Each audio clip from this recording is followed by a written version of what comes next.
بسم اللہ الرحمن الرحیم۔ السلام علیکم دوستو، ایسی ہی دینی قصے اور دلچسپ واقعات سننے کے لیے ہمارے چینل کو سبسکرائب کریں۔ اسلامک ریڈیو کی ویڈیوز میں ایک بار پھر سے خوش آمدید دوستو۔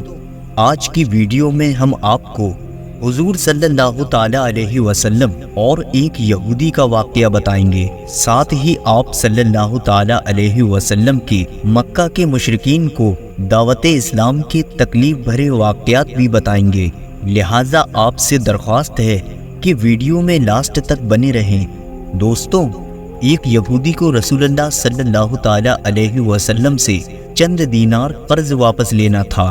ایک دن آپ صلی اللہ تعالی علیہ وسلم راستے میں جا رہے تھے تو وہ یہودی آپ کو دیکھ کر آپ کے پاس آ گیا اور کہنے لگا کہ جب تک آپ میرا قرض واپس نہیں کریں گے اس وقت تک میں آپ کو یہاں سے نہیں جانے دوں گا۔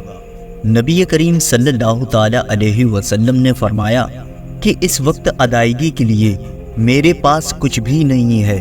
یہودی نے کہا کہ جب تک آپ میرا قرض واپس نہیں دیں گے میں بھی آپ کو یہاں سے جانے نہیں دوں گا۔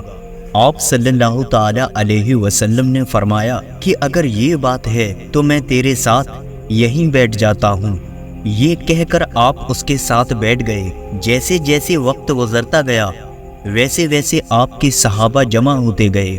جب صحابہ اکرام نے یہودی کی یہ جسارت دیکھی تو انہوں نے یہودی کو سزا دینے کا ارادہ کیا، لیکن آپ صلی اللہ تعالی علیہ وسلم نے انہیں ہر طرح کی کارروائی کرنے سے روک دیا اور فرمایا کہ تم دور چلے جاؤ۔ لہٰذا رسول اللہ صلی اللہ تعالی علیہ وسلم کے حکم کے مطابق صحابہ دور چلے گئے۔ سورج دھیرے دھیرے گرم ہو رہا تھا اور اس کی تپش سے آپ صلی اللہ تعالی علیہ وسلم کو اذیت پہنچ رہی تھی، یہاں تک کہ آپ کے چہرے مبارک سے پسینہ بہنے لگا۔ اس کے باوجود بھی آپ صلی اللہ تعالی علیہ وسلم نے کسی بھی قسم کے غصے کا اظہار نہیں کیا اور نہ ہی کوئی سخت جملہ کہا، لہٰذا آپ سارا دن وہیں بیٹھے رہے اور ظہر، عصر، مغرب اور عشاء کی نمازیں وہیں پڑھیں۔ اس کے بعد رات ہو گئی اور آپ نے رات بھی وہیں بسر کی اور فجر کی نماز بھی وہیں ادا کی۔ اس کے بعد صحابہ اکرام یہودی کو ڈرانے اور دھمکانے لگے۔ اس پر آپ صلی اللہ تعالی علیہ وسلم نے فرمایا کہ تم اس سے کیسا سلوک کر رہے ہو؟ صحابہ نے کہا کہ یا رسول اللہ صلی اللہ تعالی علیہ وسلم، اس کی یہ جرت کہ آپ کو یرغمال بنا کر اپنے پاس بیٹھا کر رکھے۔ اس پر آپ صلی اللہ تعالی علیہ وسلم نے فرمایا کہ اللہ نے مجھے اس لیے نہیں بھیجا کہ میں کسی پر ظلم کروں۔ جب دن چڑھا تو یہودی نے کلمہ اسلام پڑھتے ہوئے کہا، اشہد ان لا الہ الا اللہ و اشہد ان محمدًا عبدہ و رسولہ۔ میں اپنی دولت کا ایک حصہ راہ خدا میں دیتا ہوں۔ میں نے آپ کو اس لیے نہیں روکا تھا کہ میں آپ کی توہین کروں، بلکہ اس کے ذریعے میں آپ کے پیمانۂ صبر کو آزمانا چاہتا تھا، کیونکہ تورات میں نے آپ کی یہ صفت پڑھی ہے کہ محمد بن عبداللہ مکہ میں پیدا ہوگا اور طیبہ کی جانب ہجرت کرے گا۔ وہ سخت مزاج اور بیہودہ باتوں سے دور اور کوئی جھوٹی بات نہیں کہے گا۔ اس طرح سے میں نے آپ کو یہاں رکھ کر اس بات کی تصدیق کی کہ تورات نے بالکل سچ کہا تھا۔ رسول اللہ صلی اللہ تعالی علیہ وسلم مبعوث رسالت کے 3 سال بعد تک خفیہ طور پر دعوت اسلام دیتے رہے۔ اس کے بعد اللہ تبارک و تعالی نے آپ کو حکم دیا کہ آپ کھل کر اللہ کا پیغام پہنچائیں اور لوگوں کو راہ خدا کی جانب دعوت دیں۔ اس کے بعد پورے جزیرۃ العرب سے لوگ مکہ کی طرف آنا شروع ہو گئے۔ نبی کریم صلی اللہ تعالی علیہ وسلم کوہ صفا پر چڑھے اور بلند آواز میں فرمایا، لوگوں، میں اللہ کا رسول ہوں، تم اللہ تبارک و تعالی پر ایمان لے آؤ۔ لوگ آپ کی طرف متوجہ ہوئے اور سب نے آپ کا یہ اعلان سنا اور سب کی یہ خواہش ہوئی کہ وہ اعلان کرنے والے کو دیکھیں۔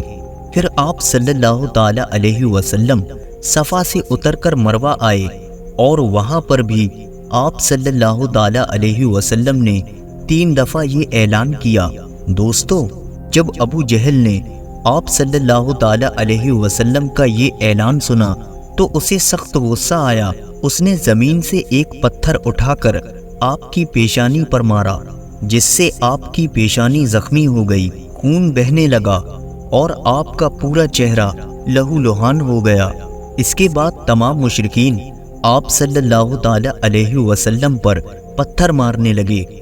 لہٰذا نبی کریم صلی اللہ تعالی علیہ وسلم مجبور ہو کر کوہ ابو قبیس پر چڑھ گئے اور ایک چٹان کے پیچھے جا کر چھپ گئے۔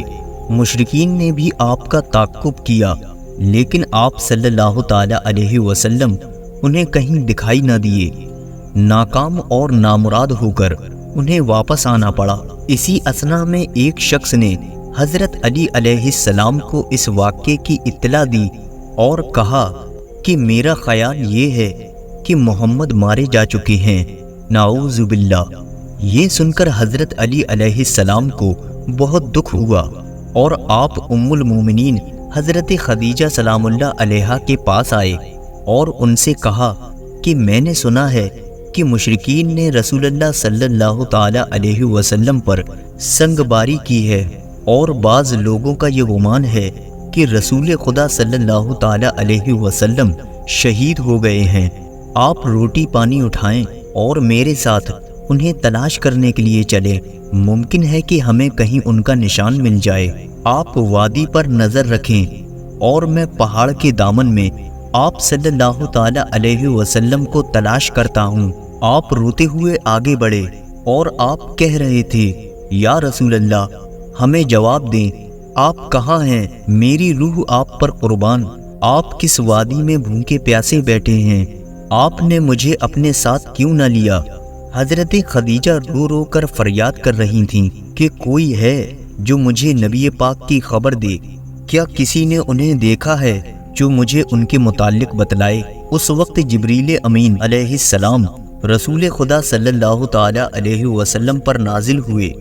ان کے پیچھے ملائکہ کی بہت سی صفیں تھیں۔ انہوں نے حضرت محمد صلی اللہ تعالی علیہ وسلم سے کہا کہ خدا بند جبار نے ہمیں آپ کے فرمان کی تعمیل کے لیے بھیجا ہے، اگر آپ چاہیں تو ہم اس قوم کو تباہ کر دیں گے اور ان کا کہیں دنیا میں نام و نشان تک دکھائی نہ دے گا۔ رحمت للعالمین نے فرمایا کہ میں نبی رحمت بنا کر بھیجا گیا ہوں، میں عذاب و انتقام کا حامی نہیں ہوں۔ پروردگار میری قوم کو معاف کر دے، وہ مجھے جانتے نہیں ہے۔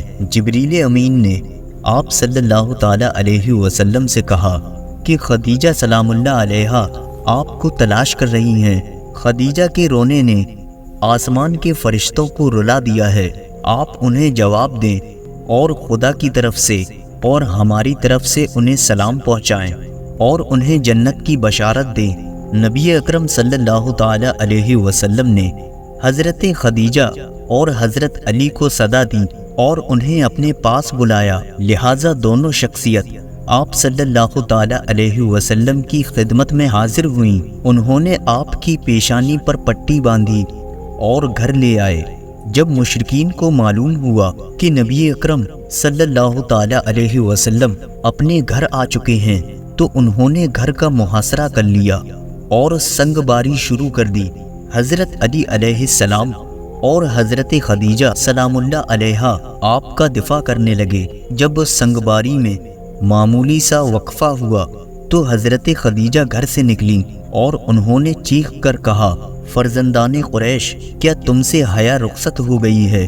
تم اپنے قبیلے کی محترم اور معزز خاتون کے گھر پر سنگ باری کرنے لگے ہو۔ اگر تمہیں خدا کا خوف نہیں ہے تو دوسرے لوگوں کو اپنے اوپر ہنسنے کا موقع نہ دو اور اپنے لیے تو ہمیشہ کی ذلت اور بدنامی نہ خریدو۔ جب مشرکین نے حضرت خدیجہ سلام اللہ علیہا کی گفتگو سنی تو ندامت کی وجہ سے ان کے سر جھک گئے اور وہ شرمندہ ہو کر اپنے گھروں کو چلے گئے۔ نبی کریم صلی اللہ تعالی علیہ وسلم نے دعوت اسلام کا آغاز مشکلات سے بھرے واقعات کے ساتھ کیا تھا۔ آپ پر کروڑوں سلام ہو۔ آپ نے لوگوں کو گمراہی سے بچانے کے لیے قدم قدم پر تکلیفیں اٹھائیں اور صدمے برداشت کیے۔ لاکھوں کروڑوں درود و سلام ہمارے پیارے نبی جناب محمد الرسول اللہ صلی اللہ تعالی علیہ وسلم پر۔ تو دوستو یہ تھا آج کا واقعہ۔ امید کرتا ہوں کہ آپ کو ویڈیو پسند آئی ہوگی۔ دوستو ویڈیو پسند آئی ہو تو اسے لائک کریں، کمنٹ کریں اور شیئر کریں، اور ایسی ہی دینی قصے اور دلچسپ واقعات سننے کے لیے ہمارے چینل کو سبسکرائب کریں۔ السلام علیکم ورحمۃ اللہ وبرکاتہ۔